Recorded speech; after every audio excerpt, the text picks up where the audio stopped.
Yeah, definitely used experience to my advantage.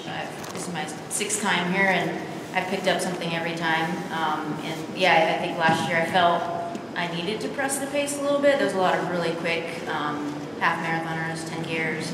I felt like the conditions today kind of took that speed away from people, and I could just settle in, and I didn't need to do as much work until it was the right time to do the work. And I found that spot and pressed from there.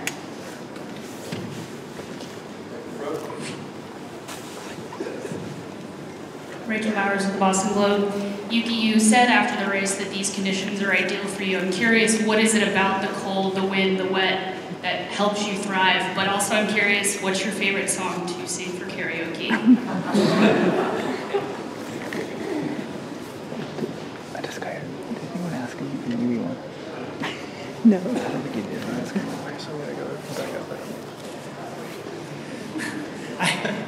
そうですね、本当に私は寒いコンディションがすごく得意で、1月のマーシュフィールドマラソンでも、あれは少し寒すぎましたけれど、そうした環境の中でも走るのが得意でしたので、今日はすごくチャンスがあるというふうに思っていました。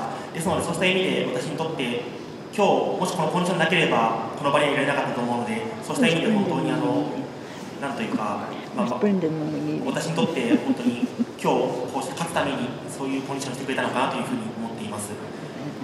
I've always been very strong in cold weather, always run well in cold weather. In particular, on January 1st this year, I ran the Marshfield New Year's Day Marathon here in Massachusetts. That was a little bit too cold, I think it was minus 10 degrees Celsius, but that gave me a little bit more experience to be ready for this, and I think the conditions were instrumental in being able to win, and that if it had been regular conditions, it might have been a little bit tougher to beat some of the competition, but it definitely was instrumental in pulling off this victory. はい、でカラオケは、X ジャパンのサイレントジャーシーをすごくよく歌うんですけれど、最近ベビーメタルとかも結構いいかなと思ってます。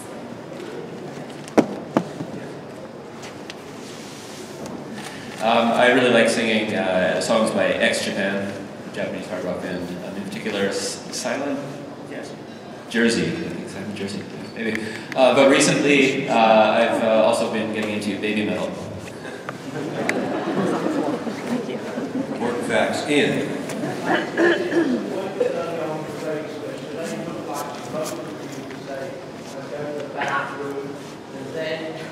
When she came back, it looked to us watching on the screen that you waited for her. She did. Can you clarify what that happened there? And then, how good is that first whiskey going to taste? Yeah, honestly, early on in the race, I was feeling horrible, and I was like, I just kind of nudged her and said, hey, I might drop out. There's a good chance I'm going to drop out today. If you need something, block the wind, whatever, let me know. And so she nudged me, and she's like, I'm going to hit the bathroom. And I was like, well, if it slows up, great. If not, I'll try to tuck in and bring you back to the group. And that was that. And then when I got back to the group and kind of connected, Molly was at the front, and Daska had made the move, and I was like, well, I should probably help Molly reconnect to that. And then I turned back, and I was in 3rd or 4th, and I thought, well, I probably shouldn't drop out. So I kept going. Yeah, no, I mean, honestly, I felt miserable, and, sometimes when you pick it up and just forget about how you're feeling and just engage for a little bit, it can kind of turn everything around. So that's kind of what happened. And as far as the whiskey, it might be too aggressive tonight. I'm feeling pretty beat. I'll probably end up standing on a table or something, so I should dial it down to the 26.2 brew because it's very nice and light. Des, congratulations. Over here, Bonnie Ford from ESPN. You said at the finish that you thanked the organization for believing in you when you didn't believe in yourself. And to us, you've always seemed very resolute, very stoic. What were those moments where you didn't think this day would come? I mean, in 2007, no one believed I would, be sitting here, that's for sure. but the PAA treated us like rock stars. They came in and showed us the history and their museum and like, hey, these are so-and-so's shoes and like, you could have your stuff in here one day. And they just treated us like we belonged. And that, you know, made me want to be a marathoner. And obviously along the way that I think we have moments like 2012 where I didn't know if I would come back from the femur fracture. And there's been ups and downs along the way, but you know, these guys always, when they invite you, it means something. When John Hancock reaches out and said, we want you to be here in our field, you know it means something, and you step up your game because you know they're bringing in the best, and that's what they think of you.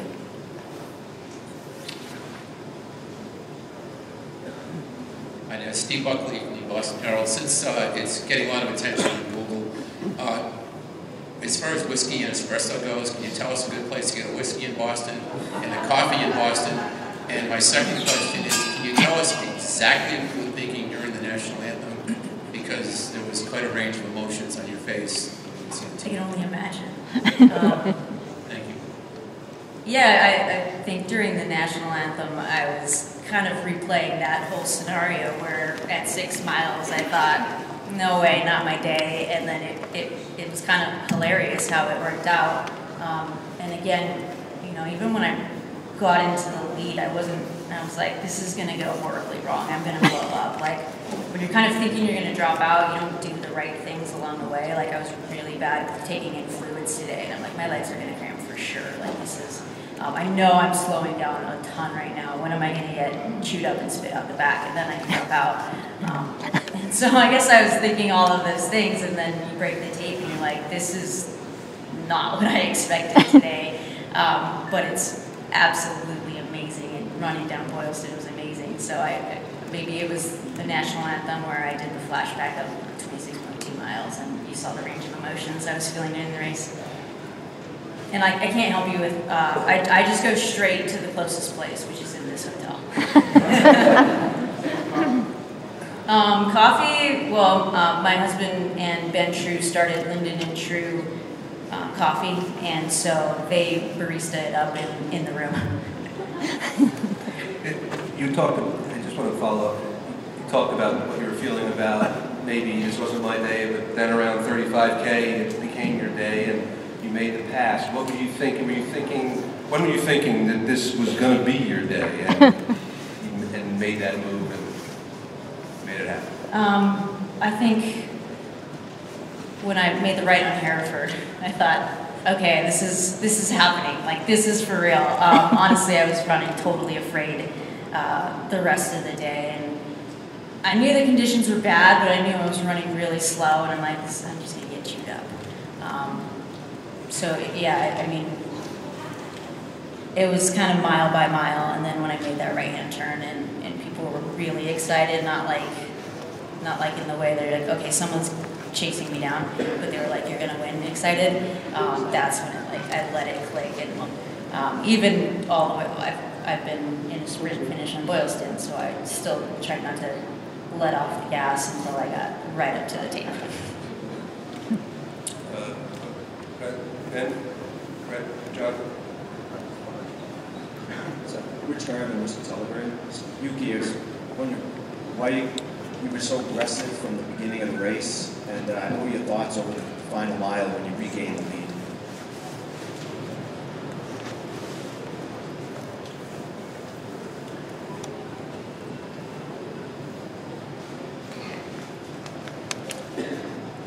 今日は寒かったのでスローペースになると誰が勝つか分からなくなると嫌だったので早い段階で集団を絞りたいというふうに思って最初飛び出しました。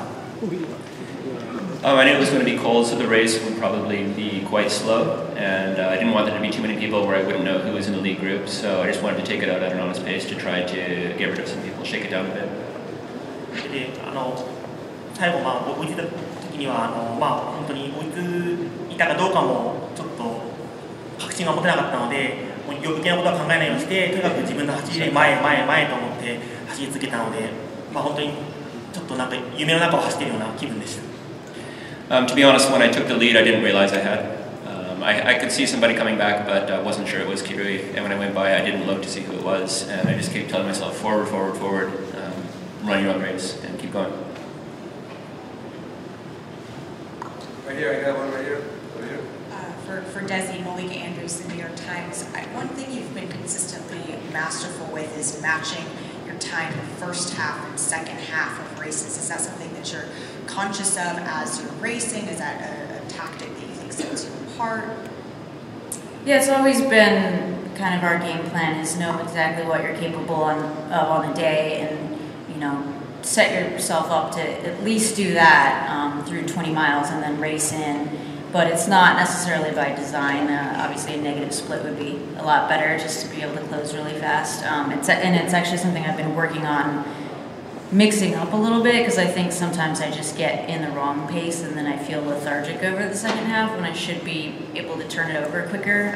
So it has its ups and downs. And obviously today it wasn't about splits at all. It was just get to the finish.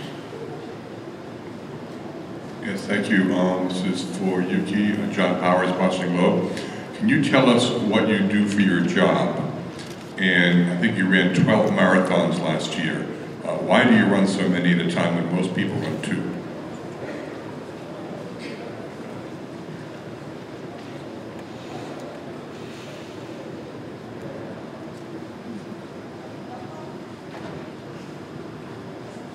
仕事は高校、ハイスクールの方で、事務職をやっています。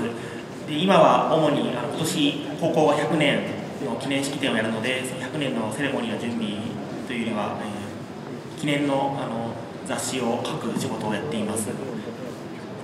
I work in the administration office of a high school, and this year the high school is celebrating its 100th anniversary, so I'm quite busy writing the commemorative magazine for that.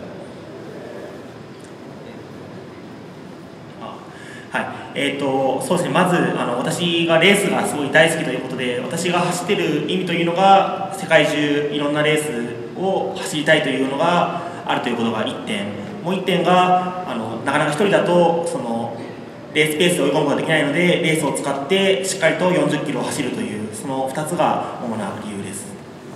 I run a lot of races because I love to run races. It's one of the things I enjoy the most. Racing a lot gives me the opportunity to travel the world, see different places, get to meet different people, experience different things. And in a more practical sense, because I train by myself, if I did not run a lot of races, I wouldn't be able to put in the same kind of quality. So running races gives me the chance to get in long 40K quality runs and such. Hi Yuki, Aishwarya with ESPN.com. So you're the first Japanese man to win the race. First Japanese man to win the race since 1987, and first Asian since 2001. What was going through your mind when the national anthem was playing, and what does this mean for Japan and for Asian running?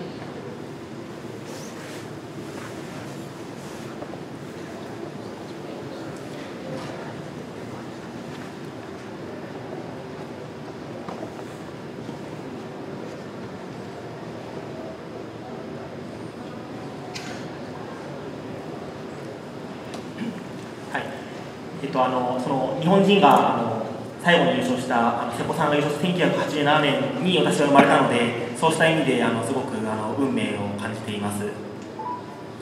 The last Japanese athlete who won, Toshihiko Seiko, was in 1987, and that was the year that I was born.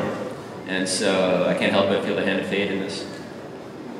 それで、本当にアジア人としても、はい、本当に久々の優勝ということで、最近そのアジア人が、中東の選手を除いてあまり元気がないというふうに言われている中で、こうした結果が残せたことはすごく嬉しいです。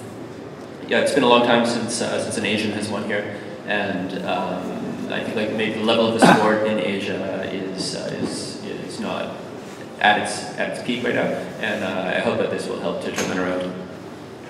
国旗に関してはそのアジア大会の方でも見てきてはいるんですけれど、その時にはやはり一番トップのところには上がらなかったので、今回は本当に一番トップで国歌が流れて国旗が上がるというその場面を見れたということは本当にすごく感激しましたし、もともと2011年のテグの世界陸上の時に銀メダルを取って国旗が上がるのを見て素晴らしい光景だなというふうに思って、その時のことを思い出しました。When I ran at the Asian Games, when I won the silver medal at the Asian, or bronze medal at the Asian Games. I saw the Japanese, got to see the Japanese flag flying, and didn't get to hear the national anthem then, and that was a deep feeling. And likewise at the World Championships when we won the team medal, and again got to see the flag flying. So getting to actually hear the Japanese national anthem playing touched me very deeply. Hi, Weldon Johnson, LetsRun.com. One for each of you guys. Yuki, when you crossed the finish line, were you not sure you had won? Did you think somebody was in front of you? And Desi, I didn't see you ever look back. Did you ever look back when she took the lead? And congratulations to both of you guys. Desi can answer that first. No, I didn't ever look back. I was trying to just gauge it by the excitement of the crowd and run in fear. 本当に最後の直線に入るまで優勝かどうか確信が持てなかったんですが、事前テクニカルミーティングで優勝者は右に、それ以外は左にというふうに聞いていたので、右に案内されたので、自分が優勝なのというふうに確信することができました。When I came to the home straight, I wasn't sure, but at the technical meeting, they had told us that the volunteers would wave the winners to the right and everybody else to the left, and they all started flagging me to the right. So then I was like, okay, I've got it. It's good to know the athletes are paying attention at the tech meeting. That's good. Quick question for follow up on that with Yuki. You went way out in front right at the beginning, and everyone was wondering, wow, what's that all about? It was kind of a surprise, and then everyone reeled it back in. And you went back out again, and reeled it back in, and then you went back out again, and you took over the lead. Was that something you were planning on, that you knew was your strategy, or did it just play out like that?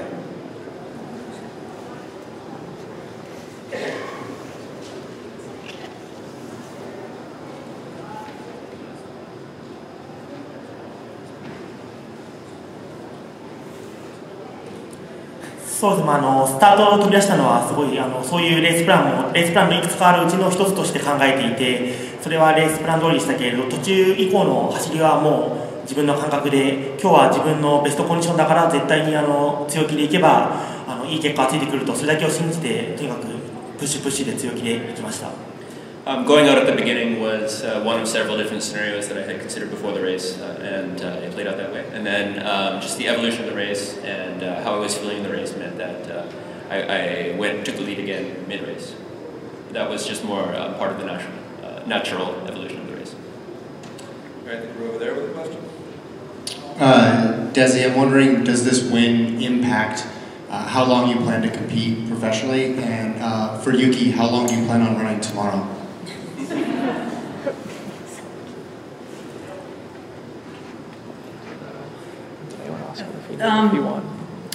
I haven't thought past today, to be honest. I'll for sure go to 2020 and reevaluate from there, but I don't, today, just focus on today. Maybe 1 hour. Got it. Maybe 1 hour. How long is that? Maybe 10 kilometers. 10K. Okay. We're back on this side right there.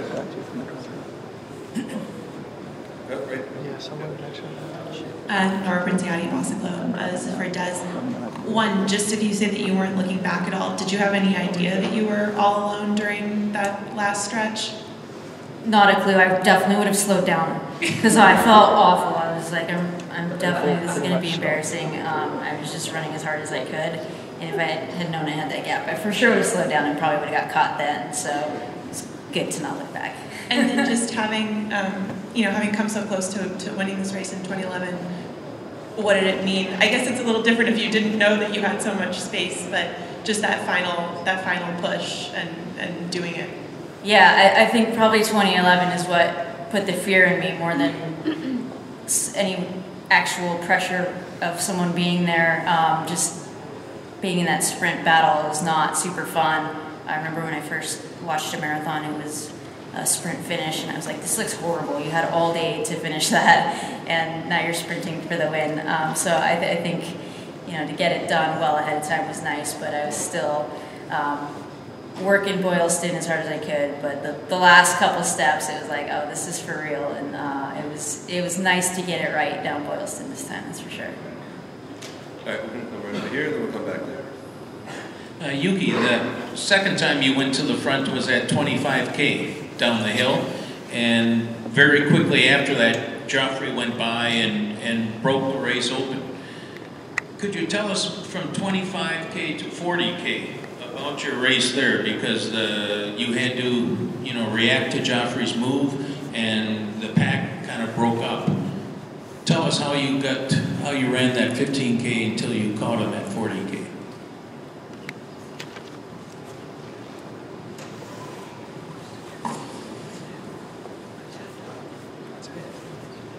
Just a couple more minutes too, folks.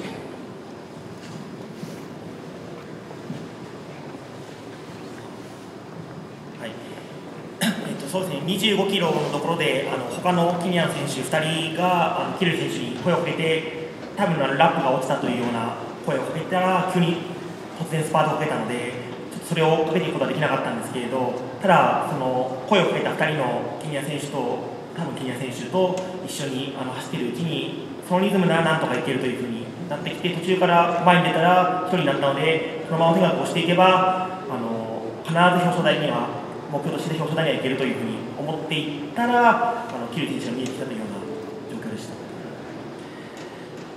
When Kirui went to the front, I thought that he was probably making a move that hard to try to get rid of Rupp. I wasn't sure where Rupp was, but I thought that move was probably a reaction to Rupp being there, and I didn't feel like I could go with that. But there were two other athletes who were nearby, and I think that was Shadrach Biwalt and Abdi. And the three of us kind of went together, and I thought, okay, if I have some other people to run with, then maybe we can work together to try to close up the gap. And then one of them fell off. It was down to just two of us, and then I think it was coming off heartbreak. I made another move and was alone, and then I just tried to keep moving forward until Kirui came back into sight. Desiree, over to your left in the front. Tara Sullivan from the Boston Globe. First off, what do you prefer in print for your first name, Desi or Desiree? Des or Desiree. Either one's fine. How would you describe the actual conditions? They didn't stop you from winning. You said you felt awful, but what was it like? How cold were you? Uncomfortable at times? What was it like to run in that? It was brutal. I mean, I don't think I've ever raced that distance in those conditions. I raced a 10K in Japan, and I remember that was very similar. I remember being like that. I was plenty. I would not go another step. And this was very similar.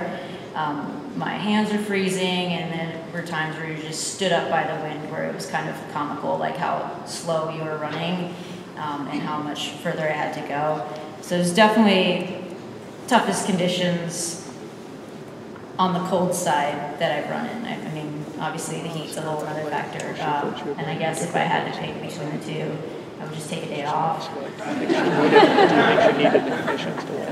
All right, we're going to wrap this up. I just want a final opportunity, Yuki and Des, or Desiree. Yuki, any final thoughts when you're big day, you're getting ready to head home? What's sticking with you right now? What's your final thought?